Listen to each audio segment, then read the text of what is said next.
บายดีท่านพ่อแม่พี่น้องตลอดทานผู้ชมทั้งบ้านที่ฮักแพงทุกท่าน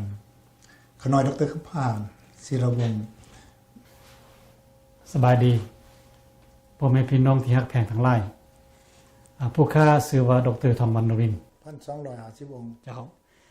อันนี้เป็นข้อที่1อันนี้นะแปลว่าล้วนแล้วจังเป็นพระอรหันต์เอหิภิกขุบอกได้ว่าเป็นภิกขุปฏิสัมภิทาอันนับวันนี้พวกข้าจะว่าต่อฟังซะก่อนเพราะว่าอยู่ใน1,250 องค์ก่อนข้อที่1นั้นมันหมายความว่าครูบามาโฮมกันแบบว่าบ่นัดกันมาก่อนมีจำนวนถึง1,250 องค์นั้นในข้อที่1เห็นบ่ข้อที่2มาภิกขุทั้งหลายจำพวกนั้นก็เป็นพระอรหันต์หมดคืออย่างว่าเมื่อกี้เห็นก่อนในถูกต้องอันนี้ซะนี่ก็เป็นข้อที่2หรือองค์ที่2องค์ที่3นั้นหมายความว่าภิกขุทั้งจำพวกนั้นได้ถูกพระพุทธเจ้าเป็นผู้บวชให้พระน้องเอหิภิกขุคำว่าเอหิภิกขุจึงที่ทานไม้นี่หมายความว่าเป็นยังจังว่าเอหิภิกขุเพราะว่าไปบวชจากคนอื่นมาบ่ได้ว่าวันแต่พระสัมมาสัมพุทธเจ้าเป็นผู้บวชให้เองวิธีพระพุทธเจ้าบวชนั้นง่ายๆเพราะว่าเพิ่นอาศัยเอาศรัทธาและความเชื่อถือของกุลบุตรที่จะบวชนั้นเป็นหลักเมื่อเวลากุลบุตรนั้นเข้าใจศาสนาแล้วเข้าใจเนื้อธรรมแล้วอยากบวชนะเพิ่นก็บวชให้กับมองรถได้คือลักษณะเพิ่นกล่าวว่าเจ้าจงเป็นภิกขุมาเถิดจังซี่นะแล้วผู้นั้นก็เป็นหูหาเป็นครูรถได้ตามพวกข้าได้ยินมาว่าครูบาอาจารย์บ่ว่าฟังว่าหัวที่บ่แท้ก็แท้ไปเลยเครื่องนุ่งที่เฮามียังมันก็จะเปลี่ยนเป็นผ้าคลุมผ้าสังขามีเครื่องบริการ8ครบแล้วนะตามเพิ่นเว้าพวกข้าฟังมันซะแล้วครูบาองค์นั้นก็หมายความว่าเป็นภิกขุเต็มตัวเลยบ่คือเดี๋ยวนี้เขาต้องได้ผ่านสังฆกรรมต้องผ่านกรรมวาจาต้องผ่านอุปสามาเป็นขั้นเป็นตอนก่อนจะได้ชื่อว่าเป็นพระภิกขุอันนี้ข้อแตกต่างระหว่างเอภิกขุกับบทธรรมดาก็บทธรรมดาภิกขุเป็นสัมภิทานนี่เนาะ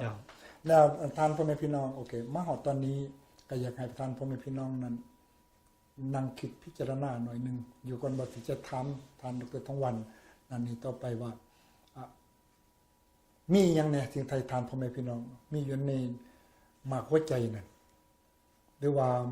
มีความขาวของใจอยู่ในตัวนี้ใครเวลาแป๊บหนึ่งเดี๋ยวเขาจะกลับขึ้นมาว่าพบกันครับทานอีกบาทหนึ่งโอเคแล้วกลับเข้ามาอีกตอน2ตอนที่เตียนนี่มาบาทโอเคยังให้ท่านอธิบายต่อไปอีกเพราะว่าเขาได้มานี่เขาได้ทราบองค์แล้วเนาะคือ1องค์ที่1หมายความว่าภิกขุเท่านั้นมีอยู่1,250 องค์มาประชุมกันโดยบนนัดได้หมายกันบนนัดหมายกันเนาะองค์ที่2นี้เขาฮู้จักว่าภิกขุทั้งหลายจำพวกนั้นเป็นพระอรหันต์หมดองค์ที่3นี้เขาได้แล้วว่าภิกขุจำพวกนั้นบวชจากพระเจ้าโดยกงเป็นเอภิกขุอุปสัมปทาแล้วองค์ที่4นี้หมายความว่ามื้อนั้นเป็นมื้อเพ็งเดือน3พอดีเดือน3พอดีเมื่อเวลาว่าเหตุการณ์4อย่างนี้มาบรรจบครบรอบกันในเวลานั้นก็นักปราชญ์อาจารย์เพิ่นก็เลยตั้งชื่อมาให้เพิ่นว่าวันจตุรงคสันนิบาตคำว่าองค์ในที่นี้บ่หมายถึงคำว่าวันนี่ครูบาองค์1นี่ครูบาองค์2นี่ครูบาองค์3บ่แม่นในหูบ่แม่นจังซั่นอันนี้หมายความองค์ตัวนี้นี่แม่นองค์ประกอบเหตุการณ์เกิดขึ้นอยู่ใน4อย่างที่อาจารย์บอกนั่นแม่นที่ว่าเฮ็ดนั่นท่านบ่แม่นทั้งบ้านจงเข้าใจให้แจ่มแจ้งเด้ออย่าไปเข้าใจว่าน้อยบอกว่าครูบา4องค์นี่มานี่เป็นอันนี้นี่บ่แม่นเนาะเพราะว่าหมายถึงนั้นเป็นองค์ประกอบเหตุการณ์เกิดขึ้น4อย่างบ่แล้วบัดมีหยังโอเคตรุณาต่อไปแล้วบัดนี้เมื่อเวลาว่าเหตุการณ์4อย่างนี้เกิดขึ้นเสร็จแล้วก็พอดีมันบรรจบครบรอบถึงมื้อนั้นซ้ำแผงกันก็พระพุทธเจ้าเพิ่นก็เลยเห็นความสำคัญอันนั้นเพิ่นก็เลยมาประชุมสงฆ์แล้วเพิ่นก็เลยเทศน์เพิ่นฮ้องโอวาทปฏิโมกข์โอวาทปฏิโมกข์เจ้าโอวาทก็แปลว่าโอวาทก็แปลว่าถอยคำบอกแม่นบ่เจ้า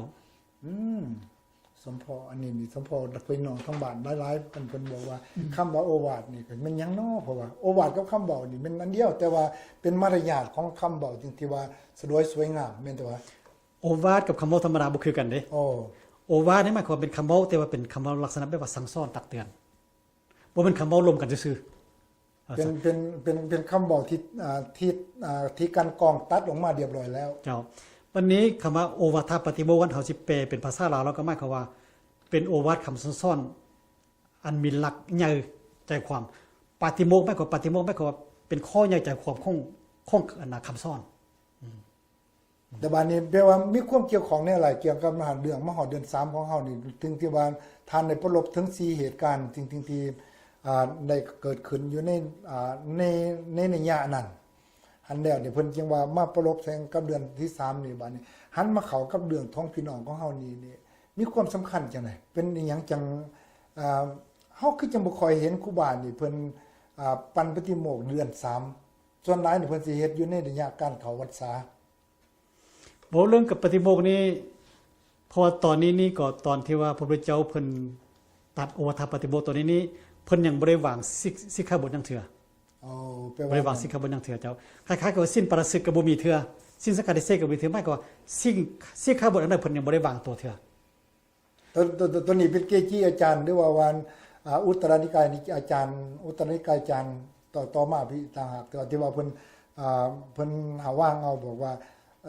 ปันปฏิโมกข์อยู่ในระยะใดเดือนใดปีใดอันนั้นนี่